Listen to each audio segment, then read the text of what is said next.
नमस्कार, आप देख रहे हैं दैनिक भास्कर उत्तराखंड उत्तर प्रदेश में। हूं आपके साथ सपना पांडे। आइए डालते हैं एक नजर उत्तराखंड और उत्तर प्रदेश की खबरों पर। उत्तराखंड के लिए मुसीबत बनी बारिश, हुआ करीब 6000 करोड़ का नुकसान। उत्तराखंड में बीते दिन हुई आफत की बारिश से अभी तक करीब 6000 करोड़ रुपए से ज्यादा का नुकसान के आकलन किया जा चुका है। इसको लेकर राज्य सरकार ने सभी जिलाधिकारियों को उनके जिले में हुए नुकसान की एक विस्तृत रिपोर्ट मांगी है, जिसे गृह मंत्री अमित शाह की अध्यक्षता में होने वाली बैठक में मुख्यमंत्री पुष्कर सिंह धामी प्रस्तुत करेंगे। हालांकि अभी गृह मंत्री अमित शाह आपदा प्रभावित क्षेत्रों के हवाई निरीक्षण के लिए रवाना हो गए हैं। देहरादून से विक्रम श्रीवास्तव की रिपोर्ट। सर, कल आप लोगों ने भी स्थलीय निरीक्षण किया, आज गृह मंत्री भी जा रहे हैं। किस तरह के वहाँ के हालात हैं और रिपोर्ट कब तक आप लोग तैयार करेंगे? देखिए, आज देश के गृह मंत्री जी का पूरे जहाँ भी आपदा रखे वहाँ का दौरा है। कल 1:30 बजे रात देश के गृह मंत्री हमारे भाई अमित भाई यहाँ आए थे और आज एक समीक्षा बैठक भी लेने वाले हैं। पूरी जहाँ भी आपदाई है उसका आकलन उत्तराखंड सरकार द्वारा, हमारे मुख्यमंत्री जी द्वारा सभी जिलाधिकारी को निर्देश दिए गए हैं और आज एक रिपोर्ट हम केंद्रीय गृह मंत्री को भी सौंपने वाले हैं। और मैं कह सकता हूँ कि पूरी सरकार 24 घंटे जो है अलर्ट मोड पे जनता के साथ खड़ी है। आपने देखा होगा कि कल हमने रुद्रपुर में जहाँ भी पानी आ गया था बस्ती में, वहाँ भोजन की व्यवस्था, लंगर की व्यवस्था, लोगों को कंबल देना, राशन देना, ये पूरी व्यवस्थाएं की हैं। जो लोग इस आपदा में चले गए, 4-4 लाख रुपए उनके परिवारों को भी जो है मुआवजा देने का हमने ऐलान कर दिया है। जहाँ दुधारू गाय है, किसी के बैल हैं, किसी का जो है बकरी, उनको भी 3000 से लेकर 30,000 रुपये का मुआवजा के लिए हमारे मुख्यमंत्री जी ने घोषणा कर दी है। और पूरे जो है कल मुख्यमंत्री जी और हम लोग रामगढ़ गए थे, हम लोग कल चंपावत गए, पूरे उधम सिंह नगर में पूरे जो है बाई रोड गए वहाँ, और 7 जिलों का कल 2 दिन में दौरा किया हम लोगों ने। रात 1-1 बजे तक हमारी पूरी सरकार जो है जनता के साथ खड़ी। सर, आप लोगों ने केंद्रीय गृह मंत्री जी का और एक दुखद भी है, अब तक 52 मौतें भी हो चुकी हैं। सर, उस पूरे घटनाक्रम को आप कैसे देखते हैं? देखिए, एक बहुत ही दुर्भाग्यपूर्ण घटना, और सामान्यतः बरसात लगभग जब कह रहे थे कि मानसून समाप्ति की ओर है, तब ये घटना घटी है। निश्चित रूप से बहुत ही दुर्भाग्यपूर्ण है। देश के प्रधानमंत्री आदरणीय मोदी जी और गृह मंत्री अमित शाह जी और हमारे राष्ट्रीय अध्यक्ष ने जिस प्रकार से इस घटना की गंभीरता को लेते हुए और हर संभव मदद देने का जिस प्रकार ऐलान किया है, तो मैं निश्चित रूप से इस उत्तराखंड राज्य के प्रति जो हमेशा से रहा है, तो वो कहीं ना कहीं नज़र आया है। आज स्वयं गृह मंत्री जी कल रात यहाँ आए हैं और आज पूरा हवाई सर्वेक्षण करेंगे। उसके बाद एक मीटिंग होगी, मीटिंग के बाद संगठन के लोगों के साथ भी बैठना होगा। तो उस सारी चीज़ों में हम कैसे उत्तराखंड में ये जो हमारा बहुत बड़ा प्रभावित हुआ है, इसको कैसे हम अच्छा कर सकते हैं और इसको ठीक कर सकते हैं, इस पर भी चर्चा होगी। सर, एक जो मरे हैं मुआवजा कैसे होगा, तो उसका एक प्रेजेंटेशन सरकार की तरफ से आएगा, जिसमें कितना नुकसान हुआ है उसका आकलन क्या किया है वो बताएंगे, और साथ साथ हमने क्या क्या काम किए हैं संगठन के माध्यम से आगे अगले 1 हफ्ते तक क्या करना है, वो सब चर्चा भी हम लोग करने वाले हैं। सर, क्या कुछ इससे अलग हट के संगठन के कुछ चुनाव? नहीं, अभी चुनावी चर्चा की परिस्थिति नहीं है, और मैं समझता हूँ कि हमने 24 तक के अपने सारे कार्यक्रम स्थगित किए हैं, 24 के बाद करेंगे। वर्तमान समय में एक ही संगठन या सरकार, एक ही लक्ष्य है हम सबका कि प्रभावित लोगों तक पहुँचें, उनको मदद करें, उनको अधिक से अधिक सहायता प्राप्त हो, और इस दिशा में हम सारा काम हमारा कार्यकर्ता लगा हुआ है। सर, 9 नवंबर प्रधानमंत्री। उत्तर प्रदेश की सियासत में नया मोड़। अब वेस्ट यूपी में मुस्लिम दलित जाट समीकरण को साधेंगे अखिलेश यादव और जयंत चौधरी। जैसे जैसे विधानसभा चुनाव की तारीखें नजदीक आ रही हैं, मेरठ समेत वेस्ट यूपी में सपा रालोद गठबंधन जातीय समीकरण को साधने में जुट गया है। मुस्लिम दलित जाट समीकरण को साधने पर जोर है। इसके तहत योगेंद्र वर्मा, कादिर राणा, शाहिद अखलाक, हरेंद्र मलिक और अब सिवाल खास के पूर्व विधायक विनोद हरित को भी गठबंधन में शामिल किया गया है। सपा रालोद गठबंधन के नेताओं की नजर बसपा और भाजपा के नाराज लोगों पर है। बसपा भाजपा के नेताओं को सपा रालोद में शामिल कर जातीय समीकरण को साधा जा रहा है और उसी के तहत चुनावी रणनीति तैयार की जाएगी। तो वहीं मेरठ, सहारनपुर, मुरादाबाद और बरेली मंडल के 14 जिलों के 71 सीटों पर इस समीकरण का दबदबा माना जा रहा है। इसी रणनीति के तहत सपा और रालोद के नेता लगातार काम कर रहे हैं। हरिद्वार में ब्राह्मण समाज की महिलाओं ने किया डांडिया नाइट का आयोजन। कहा, ऐसे कार्यक्रमों से महिलाओं में आत्मशक्ति और आत्मसम्मान की होगी बढ़ोतरी।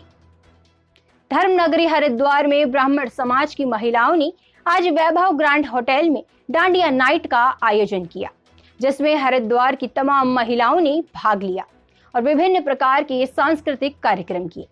कार्यक्रम की संचालक निधि ने बताया कि ब्राह्मण समाज की महिलाओं का यह ग्रुप है जो कि अक्सर विभिन्न प्रकार के सामाजिक कार्यक्रम कराता रहता है, जिससे कि महिलाओं में जागरूकता बढ़ती है और समाज के प्रति अपने दायित्व के प्रति भी वह सजग होते हैं। हरिद्वार से सचिन तिवारी की रिपोर्ट। हमारे ब्राह्मण समाज की स्त्रियां सशक्ति रूप में इकट्ठी हुई हैं और अब कुल मिलाकर कह लीजिए नारी सशक्तिकरण के लिए अब विभिन्न कार्यक्रमों के माध्यम से खुले टोके से बाहर आ रही हैं और बाहर आकर अपनी एक पहचान बना रही हैं। निधि इस कार्यक्रम की जो संयोजिका है, उन्होंने एक बहुत महत्वपूर्ण का काम ये किया है कि जो लड़कियां इस मंच पर आने में घबराती थी, वो मंच पर आ रही हैं, अपनी प्रसिद्धि प्राप्त करती हैं और साथ ही साथ अपना वर्चस्व और नाम रोशन कर रही हैं।